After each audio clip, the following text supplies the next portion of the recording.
Saudara, Anda masih bersama kami di mengawal pemerintahan Prabowo Gibran. Saya kembali ke Mas Fahri. Jadi pembekalan yang dilakukan Pak Prabowo di Hambalang bersama dengan calon menteri dan juga calon wakil menterinya beberapa hari lalu, apa yang kemudian ingin dibentuk atau dihasilkan presiden kita dari para jajaran kabinetnya? Iya, jadi sebenarnya selain daripada penajaman visi misi ataupun gagasan yang sebenarnya sudah digaungkan oleh Pak Prabowo semenjak masa kampanye atau yang kita katakan sebagai naskah visi misi yang sebenarnya sudah resmi diundangkan ya atau dilembar negarakan seperti itu. Memang banyak hal baru sebenarnya. Yang pertama, banyak kementerian yang dimekarkan, banyak kementerian juga yang diciptakan ya.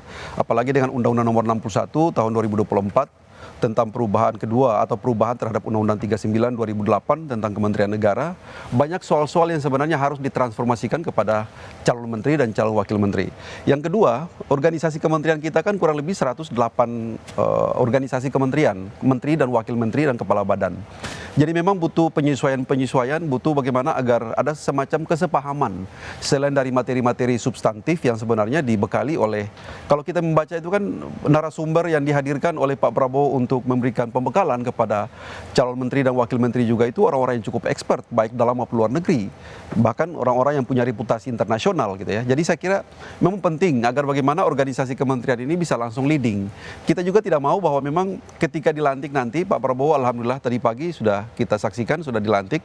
Yang kedua, besok insya Allah kalau andaikan kementerian ini dilantik, maka Pak Prabowo punya satu harapan, satu ekspektasi yang sangat besar agar kementerian itu langsung leading. Tidak perlu lagi harus misalnya berbicara atau mendiskusikan tentang hal dan apa segala macam. Tidak perlu juga harus ada exercise untuk bagaimana kementerian itu bergerak, tapi langsung bekerja. Nah, saya kira itu ekspektasinya seperti itu. Jadi dengan demikian memang penting untuk harus ada semacam training atau ada semacam pembekalan-pembekalan yang sangat prinsip seperti itu. Okay. Dan ini saya kira satu tradisi ketatanegaraan yang sangat baik dan positif gitu. Saya kira banyak gebrakan yang dilakukan oleh Pak Prabowo ini yang saya kira banyak edukasi sekaligus pembelajaran bahwa kita bernegara seperti ini dengan konsep yang sangat baik seperti itu. Itu positifnya seperti itu. Itu positifnya. Saya ke Telisa. Telisa, kalau Anda sendiri melihatnya, Mbak Telisa, dengan struktur kabinet yang tadi Mas Burhan katakan ini adalah struktur kabinet yang besar, itu juga akan mendorong APBN yang juga pasti ikutan besar karena struktur ke bawahnya juga pasti akan jadi ikutan besar begitu. Bagaimana menurut Anda melihat itu?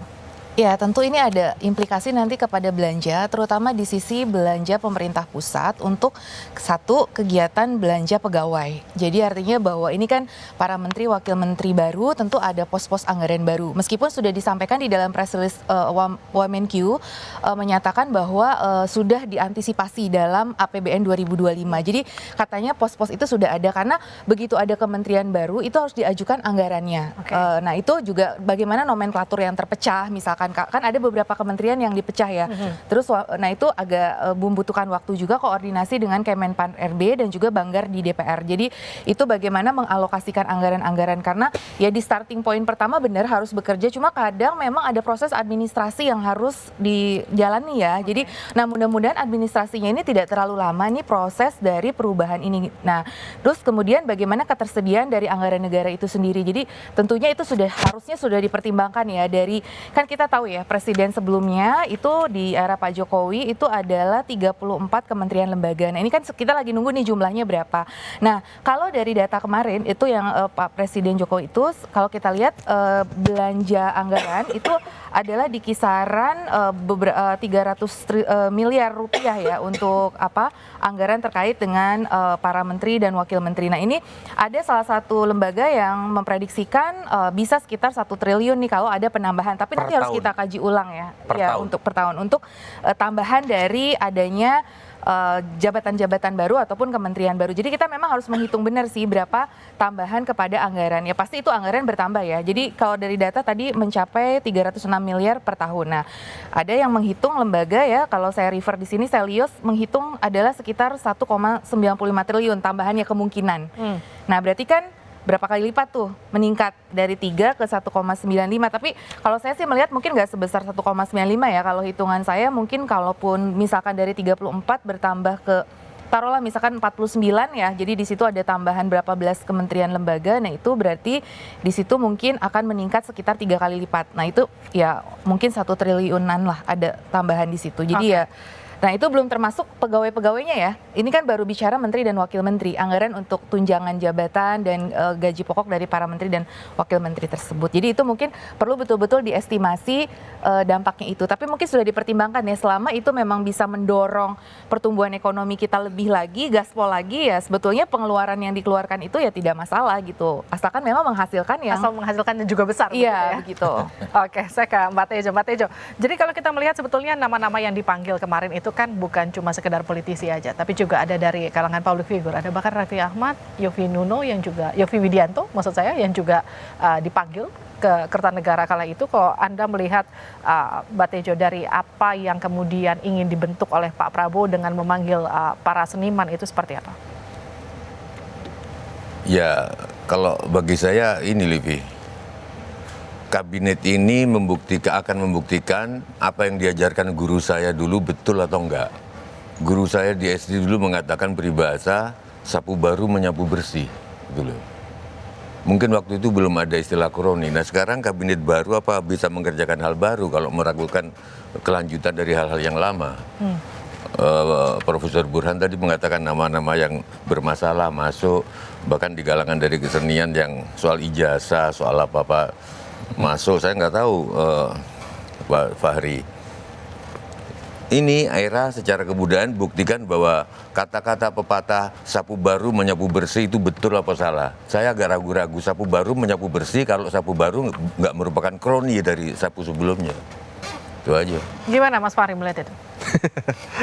Sapu baru Nggak pernah dengar nggak sapu baru menyapu bersih? Ya kalau sapu barunya nggak ada kelanjutan dari sebelumnya. Ini kan memang 17 menteri, 16 kalau nggak salah. Term yang dipakai oleh Pak Sujiwo memang sangat filosofis ya. Tapi kalau saya begini, kita sangat paham bahwa hampir sebagian besar dari komposisi kabinet yang ada saat ini kebanyakan itu teknokratis juga.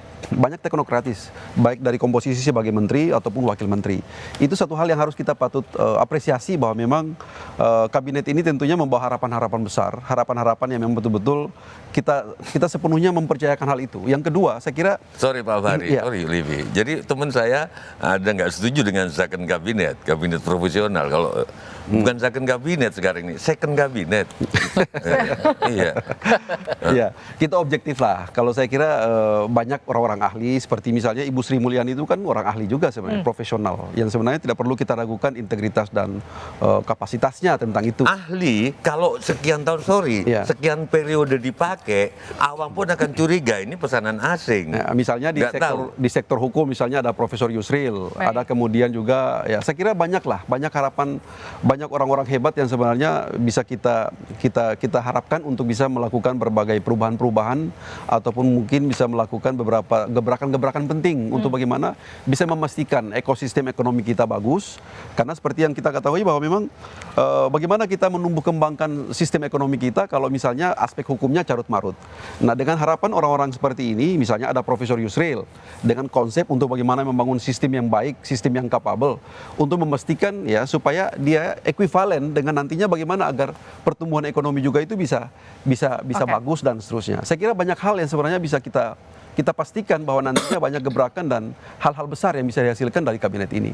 Saya masih percaya seperti itu, Pak Sujiwo. Enggak, tapi kalau bagi saya, harapan saya dulu waktu ada ribut-ribut soal alutsista yang 1.000 berapa triliun itu karena memang negara ini perlu pertahanan, kan ada ribut sama Sri Mulyani. Dan menjelang ke sini kelihatannya secara bahasa tubuh Pak Prabowo enggak akan masukin Bu Sri Mulyani. Tapi gini Mbak Tejo. Terus akhirnya masuk.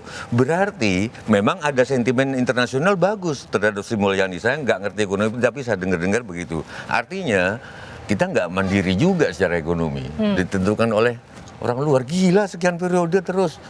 Bukannya saya ini sama. Jadi menurut Mbak Tejo seharusnya akan lebih banyak wajah baru dibanding dengan menggunakan Iya, kalau 3 periode berturut-turut nggak tahu. Oke, saya ke Mas Burhan. Jadi bagaimana? Ini kan kalau kita melihat Mbak Tejo kan mengkritisi soal kenapa terlalu banyak wajah lama dari kabinetnya Pak Jokowi yang kemudian dibawa ke kabinetnya Pak Prabowo. Jadi second bukan second kabinet versinya Mbak Tejo. Kalau Anda sendiri Mas Burhan melihatnya, ini kan sebetulnya kalau versinya Pak Prabowo ini semangat keberlanjutan yang mau dibawa dari pemerintahan Pak Jokowi ke pemerintahannya Pak Prabowo, atau justru sebetulnya ini tidak efektif menurut Anda? Iya, saya coba ingin cari penjelasan yang memakai sudut pandang dari Pak Prabowo dulu ya. Pertama, Pak Prabowo kan didukung oleh partai-partai yang notabene pendukung Pak Jokowi, selain alasan keberlanjutan. Jadi kalau kita lihat AHY, Zulkifli Hasan, Airlangga Hartarto, Bahlil masuk, ya secara elektoral mereka punya kontribusi. Dan kalau kemudian orang-orang itu juga selama 2 periode Pak Jokowi itu membantu di belakangnya, ya memang konsekuensi dari narasi keberlanjutan yang dibeli oleh 58% penduduk kita gitu ya. Itu satu. Tetapi yang saya persoalkan adalah posturnya terlalu besar. Yang menurut saya nuansa akomodasi politiknya itu lebih kentara ketimbang zakon kabinet. Dan kalau pada masa Pak Jokowi itu untuk urusan akomodasi partai non parlemen biasanya ditaruh di wamen. Sekarang ya partai-partai yang tidak lolos PT pun mendapatkan jatah sebagai menteri. Dan itu yang makin memperbesar alokasi buat kementerian.